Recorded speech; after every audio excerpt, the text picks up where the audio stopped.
அன்பு உறவுகளுக்கு வணக்கம். ஒரு சில அருட்தந்தையர்களையும் துறவிகளையும் பார்த்து இவங்களாம் ஏன் ஃபாதராக வந்தாங்க, இவங்களாம் ஏன் சிஸ்டராக வந்தாங்கன்னு ஆச்சரியத்தோடும் கவலையோடும் கேள்வி கேட்கிறத நான் பார்த்துருக்கிறேன்.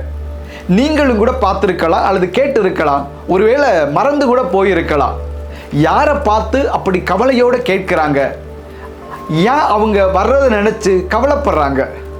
வாங்க இந்த காணொளியில் பார்ப்போம். தொடர்ந்து பார்க்கும்போது லைக், கமெண்ட், ஷேர் செய்து ஆதரவு தருமாறு உங்களை அன்போடு கேட்டுக்கிறேன்.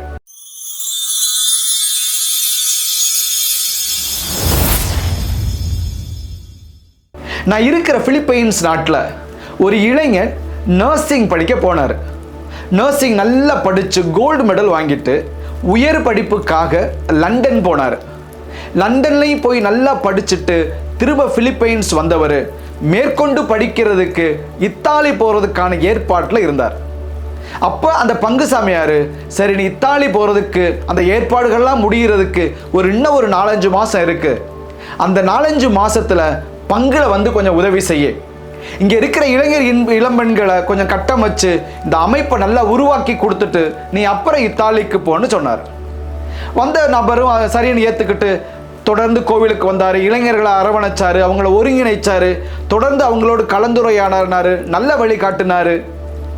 5 மாதம் முடிவில் நான் இத்தாலி போகலை, நான் ஃபாதராக போகிறேன்னு முடிவெடுத்துட்டார்.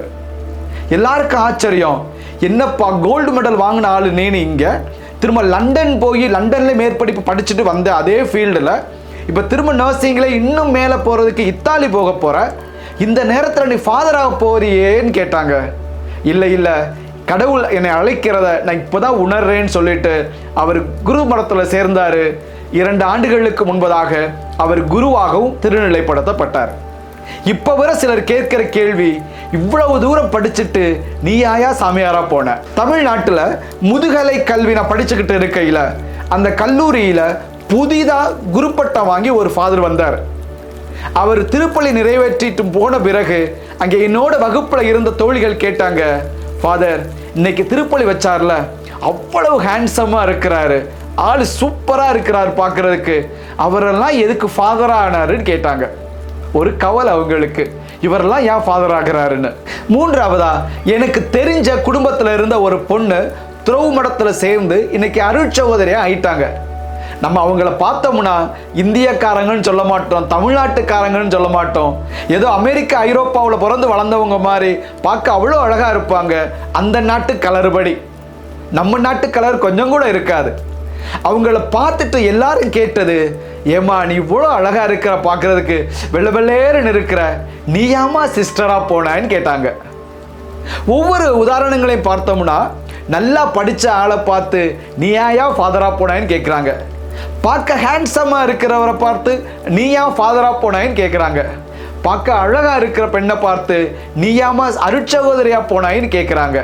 ஒட்டு மொத்தத்தில் ஆழ் மனசில் ஒரு சின்ன ஏக்கம் இருந்துக்கிட்டே இருக்குது. அழகாக இருந்தா, நிறையா படித்தா, ஹேண்ட்ஸமாக இருந்தால் துறவு வாழ்க்கையை தேர்ந்தெடுக்க கூடாதுன்னு சொல்லி. ஆனால் என்னுடைய முன்னாள் பங்கு தந்தை ஃபாதர் ஐத்தாய் சொல்லுவார், give the best to God. கடவுளுக்கு நீங்கள் என்ன கொடுக்கறதா இருந்தாலும் சரி, த பெஸ்ட், உங்கள்கிட்ட இருக்கிறதுலையே எது சிறப்போ, உச்சபட்ச சிறப்போ அதை கடவுளுக்கு கொடுங்கன்னு அவர் சொல்லுவார். விவிலியத்திலே நம்ம உதாரணங்கள் பார்க்கிறோம். ஆபிரகாமுக்கும் சாராவுக்கும் பல 10 ஆண்டுகள் குழந்தையே இல்லை, வயது முதிர்ந்த நேரம். அந்த நேரத்தில் கடவுள் அவங்களுக்கு ஒரு மகனை கொடுக்கிறாரு, ஈசாக்குன்னு பேரை வச்சாச்சு.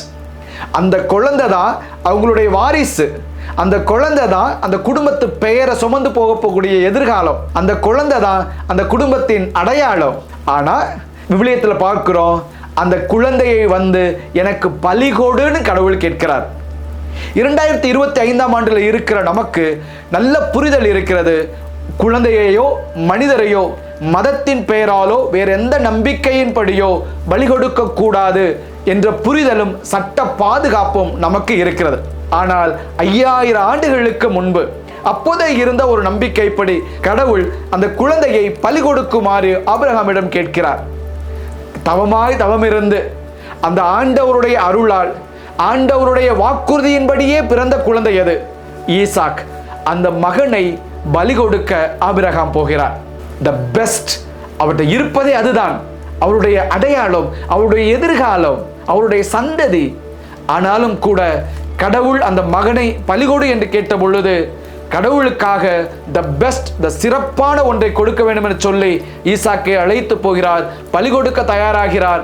ஆனால் அற்புதமாக கடவுள் அதை நிறுத்தி அந்த குழந்தையை காப்பாற்றுகிறார். அப்பொழுது கடவுள் என்ன சொல்கிறார்? உன்னுடைய விசுவாசத்தை, உன்னுடைய நம்பிக்கையை கண்டு நாங்கள் மெச்சி மகிழ்ந்து போகிறோம்.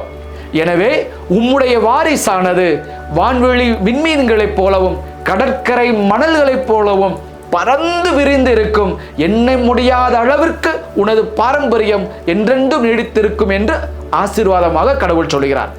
கடவுளுக்கு நம்மிடம் இருக்கிற சிறப்பான ஒன்றை நாம் கொடுக்கிற பொழுது அதற்கான ஆசீர்வாதம் பன்மடங்காக நமக்கு வந்து சேரும் என்பதை அந்த ஆபிரகாமின் அந்த நிகழ்வில் இருந்து நாம் அறிந்து கொள்ள முடிகிறது. சரி, உங்களிடம் இருக்கிற த பெஸ்ட் என்னவெல்லாம் நீங்கள் கொடுக்கலாம்? நீங்களே யோசித்து பாருங்களேன். உங்களுக்கென்று கடவுள் தனித்திறமைகளை கொடுத்திருப்பார். நன்றாக பாடக்கூடியவர்களாக இருக்கிறீர்களா? ஆலயத்திலே பாடகர் குழுவில் நீங்கள் சேரலாம். உங்கள் துறவு மடத்திலோ அல்லது நீங்கள் படிக்கிற கல்வி கூடங்களிலோ பாடகர் குழாம் இருக்கிறதா? அந்த பாடகர் குழாமிலே நீங்கள் இணைந்து உங்களுடைய குரல் வளத்தினால் பாடல் பாடி கடவுளையும் மக்களையும் நீங்கள் மகிழ்ச்சிப்படுத்தலாம், பெருமைப்படுத்தலாம். ஒரு சிலருக்கு பலரிடமும் பேசி ஒருங்கிணைத்து நன்றாக ஒரு குழுவை நடத்துகிற திறமையை கடவுள் கொடுத்திருப்பார். அந்த திறமையை நீங்கள் கடவுளுக்காக பயன்படுத்தலாம். ஒவ்வொரு பங்கிலும் பல்வேறு மையங்கள் இருக்கின்றன. பேதுரு மையம், சகாய மாதா மையம், யாக்கோபு மையம் என சொல்லி நிறைய மையங்கள் இருக்கிறது. அந்த மையங்களிலே நீங்கள் பொறுப்பாளராக இருந்து அந்த மக்களை ஒருங்கிணைத்து ஆண்டவருக்கு உங்களுடைய திறமையை நீங்கள் காணிக்கையாக கொடுக்கலாம். இன்னும் ஒரு சிலருக்கு நன்றாக சேவை செய்யக்கூடியது, எளிய மனிதர்களை அணுகி அவர்களுக்கு உதவி செய்யக்கூடிய திறமை இருக்கலாம். உங்களோட வசதி இல்லாமல் இருக்கலாம், பொருளாதார வசதி, ஆனால் நல்ல மனசும் அந்த பண்பும் இருக்குமே. நீங்கள் வின்சென்ட் தே பால் சபையிலே நீங்கள் சேரலாம். ஒவ்வொரு பங்குகளிலும் இருக்கிறது. ஒருவேளை நீங்கள் அமெரிக்கா, பிலிப்பைன்ஸ், கனடா போன்ற நாடுகளில் வாழ்ந்தீர்கள் என்றால் உங்களுடைய நாடுகளிலே அங்கே நைட்ஸ் ஆஃப் கொலம்பஸ் என்ற ஒரு அமைப்பு இருக்கிறது. இவை அனைத்துமே பங்கு சார்பாக எளிய மக்களை தேடி சென்று உதவுவது. நீங்கள் அதில் இணைந்து நீங்கள் உதவி செய்யலாம்.